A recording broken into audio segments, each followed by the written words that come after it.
Terima kasih pemirsa, Anda masih bersama kami dalam Tidak Ada Yang Kebetulan. Bisa. Ya, kepada Anda yang ingin menelpon, silakan di 0215155111. Passwordnya kalau saya bilang tidak ada yang kebetulan, Anda jawab sebagai penelpon, bisa. Oke? Ya, sepertinya kita sudah ada penelpon lagi ini yang sudah menunggu, kita terima dulu. Halo? Iya, terputus. Sekarang kita akan berikan kesempatan kepada audiens di studio, silakan. Ada yang mau bertanya? Silakan. Saya sendiri. Ya. Assalamualaikum, selamat malam Pak Nur. Waalaikumsalam warahmatullahi wabarakatuh. Ya. Kalau kita punya jiwa entrepreneur, apa tanda-tandanya Pak? Oke, jadi sadar bahwa kita punya jiwa entrepreneur, tapi bagaimana ya melihat yang ada di dalam ini jiwa entrepreneur. Yang pertama, kita sadar bahwa kita ini pernah melakukan sesuatu yang kita senangi sejak kecil. Pertama, kita lihat di atas 12 tahun, biasanya kita mengerjakan sesuatu yang kita senangi. Mamanya contoh, aduh, kok saya senang musik. Oh, saya senang ngoprek-ngoprek listrik mamanya ya. Atau saya, hal yang disenangi menjadi hobi, dan itu bisa bermanfaat buat dirinya dan orang lain. Nah, itu sudah disebut namanya ada satu sinyal jiwa entrepreneur, kesadaran itu muncul. Nah, persoalan yang kedua, tidak cukup hanya sekedar itu dikerjakan terus-menerus. Tapi juga yakini bahwa itu menjadi sesuatu hal yang memang membuat, seperti apa yang dikatakan Mas Tarzan tadi, bahwa itu membuat juga termotivasi buat diri kita atau memotivasi buat diri kita. Karena motivasi itu ada dua ternyata Mas Tarzan, dan untuk pemirsa di rumah maupun di sini. Pertama adalah motivasi dari luar. Sebuah tepuk tangan, sanjungan, pujian, bahkan hadiah. Itu juga membuat entrepreneur kita muncul, jiwa entrepreneur kita muncul. Yang kedua yang dari dalam, apa yang dari dalam? Ini yang sering kadang-kadang kita lupa, yaitu kita bersyukur dulu apa yang kita sudah dapatkan. Itu membuat jiwa entrepreneur kita muncul. Kedua, setelah kita apa yang kita dapatkan, apa yang bisa kita bagi. Karena segala sesuatu, apapun yang kita jumpai, entrepreneur akan muncul dengan mudah.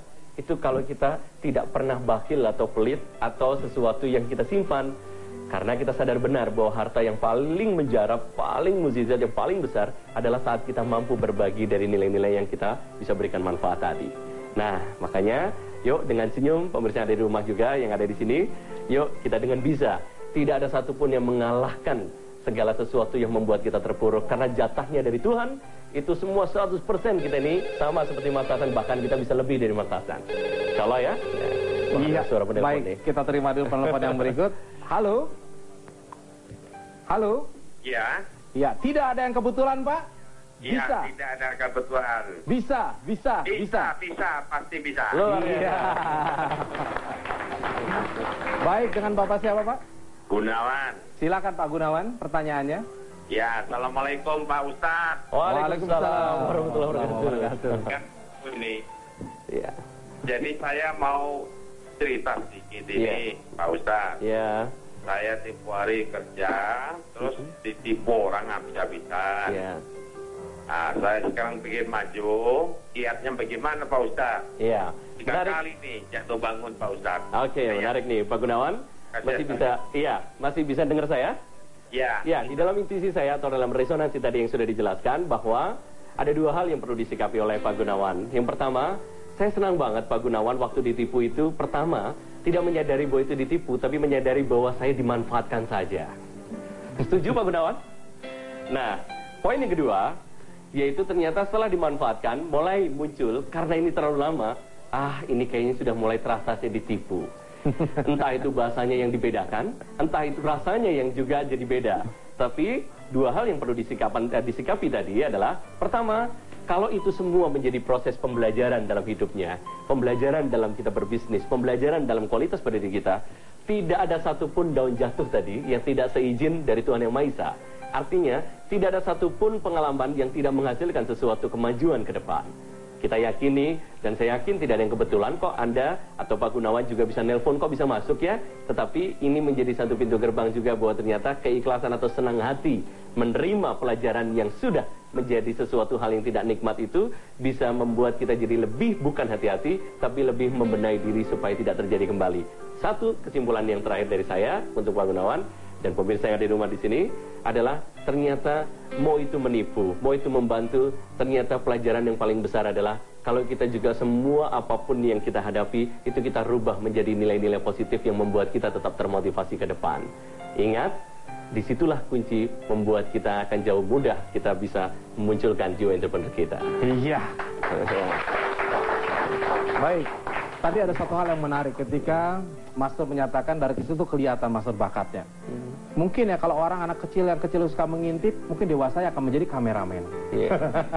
Kalau barangkali yang suka nasihatin orang, bisa jadi ternyata besarnya jadi guru atau jadi ustaz. Ya, makanya dari statement-statement orang tua penting sekali.